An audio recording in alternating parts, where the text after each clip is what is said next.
So hello everyone, this is Madan Kulshreshtha and welcome back to the अपना channel. तो आज जो हम डिस्कशन करने वाले हैं वो डिस्कशन करने वाले एक्सरसाइज 4.1 के क्वेश्चन नंबर 2 की। तो without wasting the time let's move to the topic.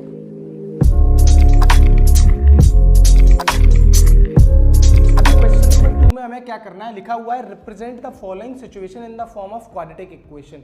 हमें इन सिचुएशन को क्वाड्रेटिक फॉर्म की इक्वेशन में लिखना है। क्लियर? कोई डाउट? तो जरा क्वेश्चन को पहले पढ़ना है और उसके बाद उसको क्वाड्रेटिक फॉर्म में रिप्रेजेंट करना है। क्लियर? कोई डाउट? तो जरा क्वेश्चन क्या दे रखा है, दे रखा है the area of rectangular plot. आपके पास कोई प्लॉट है, मैं मान लेता हूं ये कोई रेक्टेंगुलर प्लॉट है। क्लियर? कोई डाउट? अब इस रेक्टेंगुलर प्लॉट का जो एरिया दे रखा है वो दे रखा है 528। अब जब हम जानते हैं रेक्टेंगुलर प्लॉट का जो एरिया होता है वो क्या होता है, लेंथ इंटू विड्थ। तो मैं कह सकता हूँ लेंथ इंटू विड्थ का मल्टीप्लाई दे रखा है 528। क्लियर? कोई डाउट?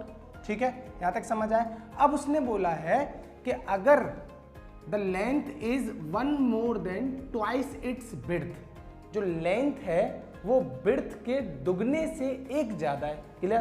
तो मैं मान लेता हूं विड्थ कितनी है, x। विड्थ कितनी मान लेता हूं, x। तो मैं लिख देता हूं let width is x। Width क्या है, x है। देन लेंथ इज लेंथ कितनी दे रखी है, length is 1 more than twice its width. तो विड्थ का कर दो डबल और उसमें एक प्लस कर दो, एक ज्यादा है। लॉजिक समझ आया?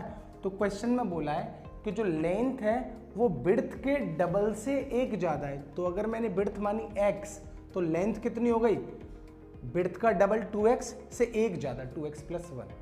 अब उसने बोला है कि एरिया अगर 528 है तो एरिया का मतलब क्या होता है, लेंथ इंटू विड्थ। तो यहाँ मल्टीप्लाई कर देता हूँ। देन एरिया, तो लिख देता हूँ area equals to length into width. अब लेंथ कितनी दे रखी है जरा देखते हैं। लेंथ दे रखी है 2x + 1। विड्थ कितनी दे रखी है, x, जो हमने अज्यूम किया हुआ है, और एरिया कितना दे रखा है 528। अब जरा इसका मल्टीप्लाई कर देते हैं, x × 2x, तो ये हो गया 2x² plus x × 1 that is x और इक्वल्स टू 528। लॉजिक समझ आए? तो ये हमारी क्वाड्रेटिक फॉर्म इक्वेशन रिप्रेजेंट हो गई। इक्वल के इधर ले आओ तो ये बन जाएगा क्या, 2x² plus x minus 528 equals to 0। तो ये आपकी क्वाड्रेटिक फॉर्म बन गई।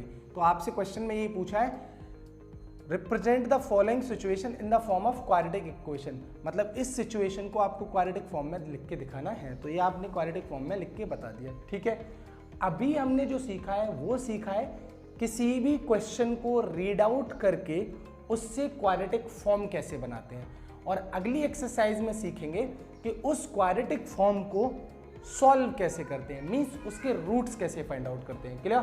ठीक है, तो ये पहला पार्ट आपको आई थिंक समझ आया होगा। अब मैं बात करता हूं पार्ट 2 की। सेकंड पार्ट में क्या दे रखा है, the product of 2 consecutive number. 2 consecutive number है। देखो कॉन्जिक्यूटिव नंबर कौन से होते हैं, जो लगातार आते हैं, जैसे 2 के बाद 3, 3 के बाद 4, 4 के बाद 5, ये सारे कॉन्जिक्यूटिव नंबर है। तो जैसे मैंने बोला 7 के बाद कॉन्जिक्यूटिव नंबर कौन सा है, तो आप जस्ट बोलोगे 7 के बाद 8 कॉन्जिक्यूटिव नंबर है। क्लियर? कोई डाउट? तो कॉन्जिक्यूटिव नंबर क्या होता है, पिछले से एक ज्यादा। क्लियर? ठीक है, तो मैं मान लेता हूं let first number is x। तो जो सेकंड कॉन्जिक्यूटिव नंबर होगा then second number, then second number क्या होगा, जरा सोच के बताइए भाई। 7 का कॉन्जिक्यूटिव नंबर क्या है, 8, एक ज्यादा। ठीक है, तो x का कॉन्जिक्यूटिव क्या होगा, x + 1, एक ज्यादा। ठीक है, तो ये 2 कॉन्जिक्यूटिव नंबर आ गए। अब आगे पढ़ना है, the product of 2 consecutive positive integer is 306। दोनों का प्रोडक्ट कितना है, 306। तो दोनों का प्रोडक्ट कर दो।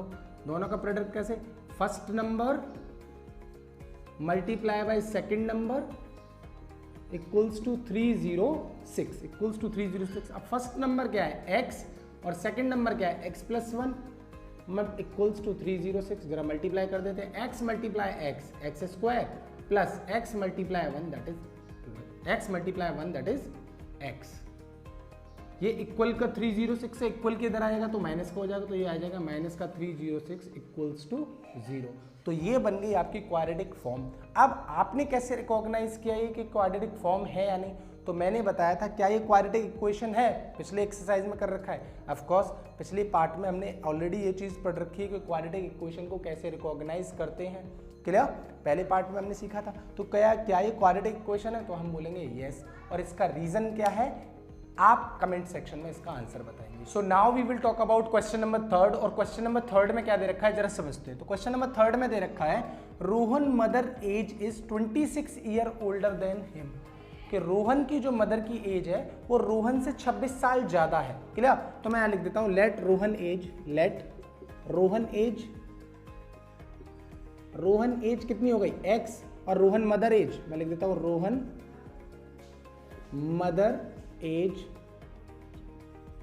26 साल बड़ी है तो 26 प्लस एक्स। क्लियर? कोई डाउट? यहां तक चीजें समझ आ रही हैं। उसके बाद बोला है कि आज से 3 साल बाद, तो 3 ईयर फ्रॉम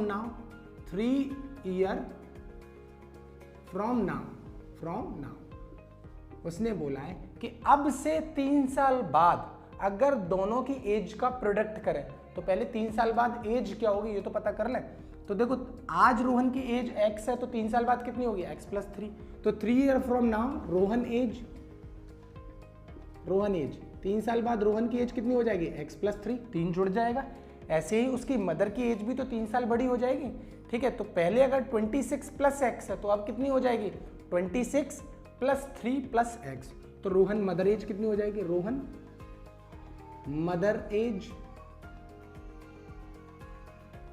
29 प्लस एक्स। तो 3 साल बाद जो एज आई उन दोनों का जो प्रोडक्ट है तो आप प्रोडक्ट करते हैं कितना है x plus 3 multiply by x plus 29। दोनों की एज का जो प्रोडक्ट है वो कितना दे रखा है 360। कितना दे रखा है 360। अब जरा प्रोडक्ट कर देते हैं तो x मल्टीप्लाई x कितना हो गया x square, x multiply 29 plus 29x plus 3 multiply x 3x plus 3 multiply by 29 that is 87। कितना हो गया 87 इक्वल्स टू 360। अब इस इक्वेशन को मैं यहां लिख देता हूं, कितनी हो गई x स्क्वायर 29 प्लस 3 32x और 87 और ये इक्वल के उधर आ गया तो 87 माइनस 360 इक्वल्स टू 0। अब इसको क्वाड्रेटिक फॉर्म की इक्वेशन में रिप्रेजेंट करना है तो ये हो गया x square plus 32x 87 minus 360 तो ये होता है माइनस 273 इक्वल्स टू 0। तो आई होप पार्ट 3 आपको समझ आया होगा। And now we will talk about part 4। तो पार्ट 4 में सबसे पहले आपको क्या समझना है, लिखा है अ train travel a distance 480 kilometre, कि कोई एक ट्रेन है जो 480 किलोमीटर का डिस्टेंस ट्रेवल कर रहा है एट अ यूनिफॉर्म स्पीड। किस स्पीड से पता नहीं। ठीक है, if the speed is 8 kilometre less than, ऐसा है तो सबसे पहले कुछ ऐसे समझ लेते हैं। पहले तो मैं ये बता देता हूं कि हम जानते हैं स्पीड इक्वल्स टू क्या फॉर्मूला होता है, speed equals to distance upon time ये होता है। तो यहां से टाइम की बराबर क्या होगा, टाइम बराबर डिस्टेंस अपॉन स्पीड। पहले आपको ये दो फॉर्मूले समझने हैं, speed equals to distance upon time होता है तो टाइम बराबर क्या होगा डिस्टेंस अपॉन स्पीड। यहां तक समझ आया, क्लियर, कोई डाउट। अब आपको क्या समझना है कि कोई ट्रेन है जो 480 किलोमीटर का डिस्टेंस ट्रेवल करती है, तो मैंने लिख दिया 480 किलोमीटर का डिस्टेंस। ठीक है, किस स्पीड से ट्रेवल करती है मुझे नहीं पता, तो किस स्पीड से ट्रेवल करती है नहीं पता, तो हम लिख लेते हैं, एक मिनट। तो सबसे पहले मैं लिख देता हूं let train speed is x kilometre per hour. ठीक है, तो कोई ट्रेन है जो x किलोमीटर पर आवर की स्पीड से चल रही है और डिस्टेंस कितना कवर कर रही है 480 किलोमीटर। तो डिस्टेंस हो गया 480 किलोमीटर और मैं किस स्पीड से चल रहा हूं x की स्पीड से चल रहा हूं। तो जरा सोच के बताओ ये 480 अपॉन x आपको क्या बता रहा है, तो 480 है डिस्टेंस और x क्या है स्पीड, और डिस्टेंस अपॉन स्पीड क्या बताता है टाइम। पहले ही बता चुका हूं डिस्टेंस अपॉन स्पीड क्या बता रहा है टाइम, तो ये आपको टाइम बता रहा है। इसका मतलब मैं कह सकता हूं कि अगर कोई ट्रेन 480 किलोमीटर की डिस्टेंस x की स्पीड से चलती है तो उसे लगने वाला टाइम क्या होगा 480 अपॉन x। क्लियर, कोई डाउट। अब क्या बोला है कि ट्रेन जिस स्पीड से चल रही है अब वो स्पीड कम हो जाती है, और कितना कम हो जाती है 8 किलोमीटर पर आवर। ऐसा समझ लो कि पहले मैं कोई बाइक 60 की स्पीड से चला रहा हूं और अब मैं उस बाइक की स्पीड कम कर देता हूं 8 किलोमीटर पर आवर से। अब जरा सोचने वाली बात है, जैसे ही मैं स्पीड कम करूंगा तो मुझे टाइम कितना लगेगा, ज़्यादा, किसी भी चीज़ को ट्रेवल करने के लिए। सपोज मैं किसी बाइक को 60 की स्पीड से चला रहा हूँ और अब मैंने स्पीड कम कर दी, तो स्पीड कम करने से होगा क्या, टाइम ज़्यादा लगेगा। तो अब क्या होने वाली बात है कि ट्रेन वही डिस्टेंस 480 किलोमीटर का किस स्पीड से चल रही है, पहले से 8 किलोमीटर कम स्पीड से, तो x माइनस 8। तो ये भी डिस्टेंस है, ये भी स्पीड है, ठीक है, लॉजिक समझ आ रहा है। तो ये टाइम ज़्यादा होगा या ये टाइम, ऑफ कोर्स ये टाइम ज़्यादा होगा क्योंकि स्पीड कम है तो टाइम ज़्यादा। अब इन दोनों टाइम का जो डिफरेंस दे रखा है वो दे रखा है 3r, कितना r, 3r, क्लियर। और आपसे बोला है इस सिचुएशन को रिप्रेजेंट करो क्वाड्रेटिक फॉर्म में, तो कैसे रिप्रेजेंट करेंगे, दोनों का ले लो एलसीएम, ये हो गया x माइनस 8x, इसका मल्टीप्लाई इधर कर दो तो ये हो गया 480x, इसका मल्टीप्लाई इधर तो ये हो गया 480x, और 480 मल्टीप्लाई बाय 8, तो यहाँ 480 मल्टीप्लाई बाय 8 कितना होता है, 80 का 0, 8 8 64 का 4, कैरी लगा 4, 8 6 8 4 32 और 38, तो ये हो गया प्लस का 3840, कोई डाउट, और यहाँ आ गया ये 3, इक्वल के उधर पहुँचा दो तो ये क्या आने वाला है, देखो 480 से 480 कैंसिल, ये आ गया 3840, इधर 3 multiply x minus 8 multiply by x, जरा दोनों का मल्टीप्लाई कर दो तो ये हो गया 3480, ठीक है, और x multiply x square, x multiply 8 minus 8x और मल्टीप्लाई बाय 3, तो इसको सॉल्व कर लेते हैं तो ये आ गया। अब मैं डायरेक्टली इक्वेशन लिख देता हूँ, ये हो गया 3x स्क्वायर मल्टीप्लाई 24x, ये प्लस का इक्वल के उधर माइनस का, माइनस 3480 इक्वल्स टू 0। तो आई होप इस इक्वेशन को क्वाड्रेटिक फॉर्म में कैसे रिप्रेजेंट करना है ये हमने सीखा है इस चैप्टर में।